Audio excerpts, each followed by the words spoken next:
Bonjour à tous les amis, comment est-ce que vous allez aujourd'hui? Moi ça va super. Regardez les amis, il y a de la place à gauche, il y a de la place à droite. Vous pouvez vous installer avec moi à Bali aujourd'hui. Si vous avez prévu de partir à Bali, vous êtes sur la bonne vidéo les amis. Je vais vous donner tout mon retour d'expérience, tous mes conseils, tous mes astuces. Bref, vous allez être balinés à la fin de cette vidéo.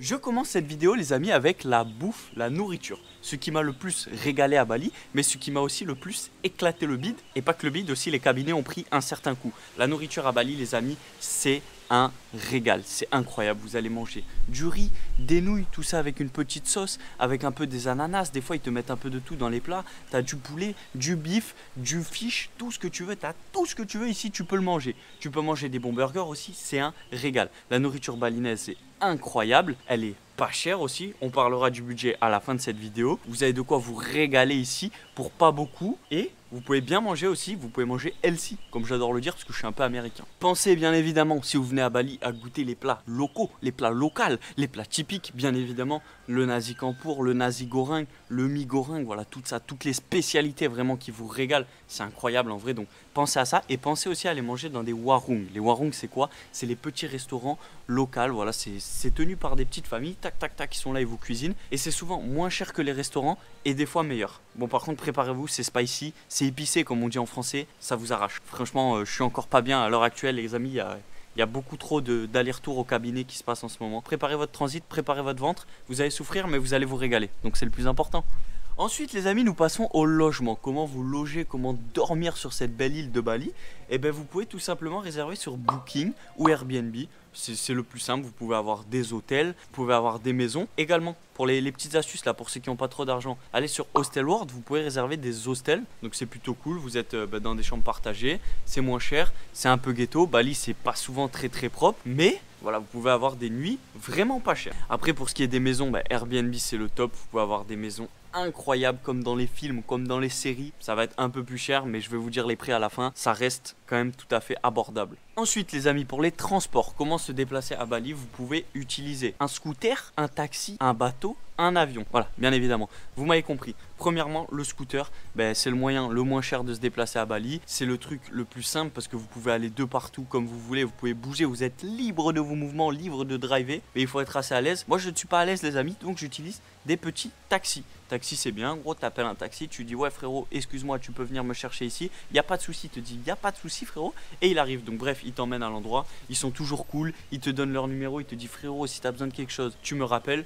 Petit truc aussi, les balinais ils sont trop gentils, vraiment c'est incroyable, c'est des amours. Ensuite, vous avez les bateaux pour aller d'île en île. Si vous avez prévu d'aller à Nusa Penida, à Gili, vous prenez un bateau. Nous on a utilisé 12 Go, 12 Go, GO pour mes amis français bien évidemment. Donc bon, c'est plutôt cool, vous réservez votre bateau. Et faites attention, c'est souvent la galère pour l'avoir vécu les amis. Oh là là, c'est horrible. Bref, tu perds une journée dans le transport de bateau. Tu fais 2-3 heures de queue. Le bateau il dure 3 heures, ça tangue comme jamais. Pour ceux qui ont le mal de mer comme moi, faites attention les amis, vous allez dégueuler. Je préfère vous prévenir, voilà, je vous dis toutes les choses, je préfère vous prévenir. Mais après vous arrivez dans des endroits de ouf et c'est magnifique. Donc, à vous de choisir les amis. Pour les activités les amis, nous allons voir comment est-ce que vous allez pouvoir vous régaler. Je vais vous donner quelques trucs à faire, voilà, assez rapidement bien évidemment. Vous pouvez aller voir des rizières, des temples, des cascades, des beach clubs et aussi des beach clubs. Parce que bon voilà, si on peut faire la fête, à moindre coût, à moindre prix, on peut se régaler. Bref. Pour mes expériences les amis, les plages sont incroyables, surtout à Nusa Penida. Vous avez des beaux temples à voir à Bali, c'est la culture locale, bref c'est ce qui vous importe le plus. Et après les rizières c'est toujours cool, voilà, c'est la culture. Mais il y a beaucoup de touristes, moi c'est ça qui m'a un peu saoulé, c'est qu'il y a beaucoup trop de monde ici. Tout le monde sont là sur les photos pour Instagram, bref c'est trop instagrammable. Donc c'est un petit peu chiant, vous allez voir de vous-même. Mais si vous pouvez venir hors saison, ça serait le mieux parce que sinon il y a beaucoup trop de monde. Mais pensez voilà, à voir les cultures locales, c'est le plus important, c'est ce pourquoi nous sommes là, bien évidemment. On est à Bali pour ça. Ah oui, aussi, quand vous faites une activité ici, il y a tout qui est payant mon pote. C'est-à-dire tu arrives avec ton scooter, tu navigues et tout, c'est plutôt cool. Tu navigues à scooter hein, bien évidemment. Et tu te gares, gros, il y a un mec qui te saute dessus, il faut payer. Il faut payer partout ici. Tu veux aller dans une plage, tu dois payer. Tu veux voir une rizière, tu dois payer. Tu veux voir une cascade, tu dois payer. Tu veux chier, tu dois payer aussi. Tu dois payer pour aller dans des cabinets gros, des cabinets. Donc bref, moi j'en ai marre, tu sors toujours des billets. C'est rien du tout, hein, c'est 10, 20 000. Donc, dit comme ça peut faire un peu peur. Mais ça fait quoi? Ça fait 10 centimes, 20 centimes.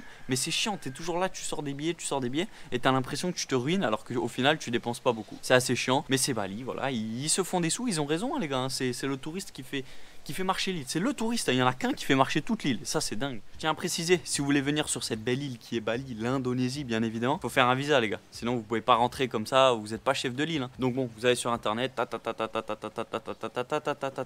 tac, tu fais ton visa. Hop, c'est accepté directement et tu peux rentrer sur l'île. Tu peux rester pendant 30 jours. Après, sinon, il faut extendre les visas. Bref, pour ça, vous m'appelez, les gars. J'appellerai le gouvernement avec vous et tout se passera bien. Je vous donne également une petite astuce. Pour pouvoir payer nos chers amis balinais, il faut du cash sur soi, les amis. Il n'y a pas tout le monde qui prend la carte ici. Il n'y en a même pas beaucoup qui prend la carte. Vraiment, il te récupère la carte. Donc, pensez à les retirer aux ATM, voilà, aux distributeurs, comme disent mes amis français. Pensez à avoir toujours un petit peu de monnaie sur vous. Ça vous permettra de payer et de ne pas rester sur le carreau. Donc voilà, pensez à avoir un petit cash sur vous. Votre portefeuille est toujours plein. Et ça c'est plutôt bien. Avec ce point aussi, va la négociation. La négociation, c'est un art à Bali. C'est vraiment, il n'y a que ça qui prime. C'est-à-dire que si vous avez fait de l'immobilier, vous êtes bien. Vous allez être là. Gros, je suis là, je te l'achète pour 100 000 moins cher. Pensez à toujours négocier. C'est le mot clé de cette île bien évidemment. Pourquoi parce que c'est comme ça, ils voient qu'on est des touristes, donc ils donnent un prix très très cher et vous pouvez faire baisser ce prix assez facilement, sauf pour la nourriture, parce que bon, si le prix il est affiché sur la carte, tu vas pas négocier bien évidemment. Déjà que c'est pas très cher de base, donc on va pas abuser quand même. Et maintenant les amis, le moment que vous attendez le plus, le budget. Combien ça va vous coûter de partir à Bali? Combien est-ce que vous allez dépenser? Je vais tout vous dire par rapport à mon expérience bien évidemment. Pour manger dans les restaurants vraiment, pour vous régaler, pour vous repenser, vous faire une belle biasse, un beau ventre, ça va vous coûter minimum 2,50 €. Dit comme ça, c'est vraiment pas cher. Un plat dans les warung, c'est 2,50 €. Ça peut descendre en fonction des restaurants. Comme ça peut monter, bien évidemment, dans les beach clubs, ça peut monter à des plats à 30, 50 euros. Parce que je parle en dollars, bien sûr, les amis, avec l'Australie. Mais voilà, entre 2,50 € et plus, en fonction de ce que vous voulez faire. Mais vous pouvez vraiment manger pour pas cher ici et surtout très très bien manger. Pour ce qui est des logements les amis, si vous avez suivi mes conseils avec Booking et Airbnb, vous allez pouvoir vous loger entre 5 € et plus en fonction de ce que vous allez prendre. Si vous allez dans des hostels, ça va être vraiment pas cher, vous allez payer rien du tout parce que vous allez partager votre chambre. Dans des guest house aussi, ça sera pas très très cher, voilà, entre 15 € la nuit, 20 € la nuit en fonction des saisons aussi, tout dépend de ça. Et si vous prenez des maisons de ouf, voilà, avec des Airbnb, nous on avait pris une maison vraiment incroyable, on avait payé 35 ou 40 € la nuit quoi. C'est aberrant. Après on était plusieurs, on était 5, voilà, comme je le montre avec mes mains. Mais c'est en fonction de ce que vous allez vouloir. Ouais, c'est pas mal dit comme ça. En fonction de ce que vous voulez, vous allez payer un certain tarot, plus ou moins élevé, mais ça reste quand même vraiment pas cher par rapport à l'Europe, par rapport aux contrées internationales, si je puis me permettre le terme. Pour ce qui est des transports, le scooter va vous coûter environ 6 € la journée. Nous, ce qu'on avait fait, c'est que quand on arrivait dans le booking, parce qu'on avait pris des bookings aussi, on faisait pas ça, on s'excusait déjà. Et en fait, le mec, il nous proposait souvent de louer des scooters. Donc, on faisait ça avec lui. Les scooters arrivaient directement à la villa. Et ça, c'est plutôt cool. Et 6 € la journée, voilà, c'est pas excessif. Vous mettez votre plein. Le plein, c'est quoi? C'est 2 à 3 €. C'est aberrant, c'est vraiment rien du tout. Donc, vous pouvez louer pour pas très très cher. Ensuite, pour les taxis, tout va dépendre de la durée de votre trajet. Nous, on payait souvent 2-3 € pour des trajets de 10-20 minutes, ce qui est vraiment pas cher. Et après, une fois, on avait traversé toute l'île et on avait payé dans les 50-60 € pour un trajet de 4h30. Donc, en vrai, ça reste pas cher. C'est Bali quoi, il n'y a rien qui est cher. Il faut toujours trouver les bonnes astuces, bien évidemment, pour réduire le coût. Voilà, après c'est les charges fixes, tout ça, bien évidemment. Je vais pas rentrer dans un cours les amis, voilà, on n'est pas là pour ça. Et également les amis, pensez à prendre une carte SIM pour pouvoir appeler vos proches ici, pour vous régaler, avoir un petit peu de réseau.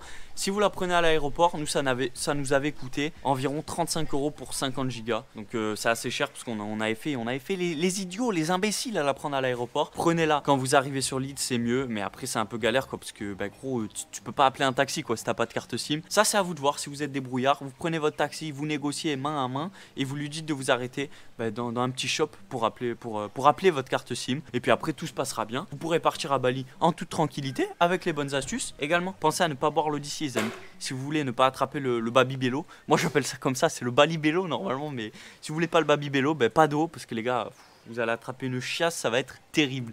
Bref, normalement vous êtes prêts à partir à Bali les amis, je vous ai donné tous mes petits conseils, tous mes petites astuces. J'espère que vous avez kiffé la vidéo. Si vous avez kiffé, vous mettez un petit like, vous mettez un petit commentaire, vous me dites si vous voulez d'autres astuces. Vous pouvez également retrouver ces petites astuces sur TikTok. Vous vous abonnez les gars, et je vous ai tout dit, moi je vous fais des gros bisous. Je vais aller me baigner, c'est la dernière journée à Bali. Ciao l'équipe.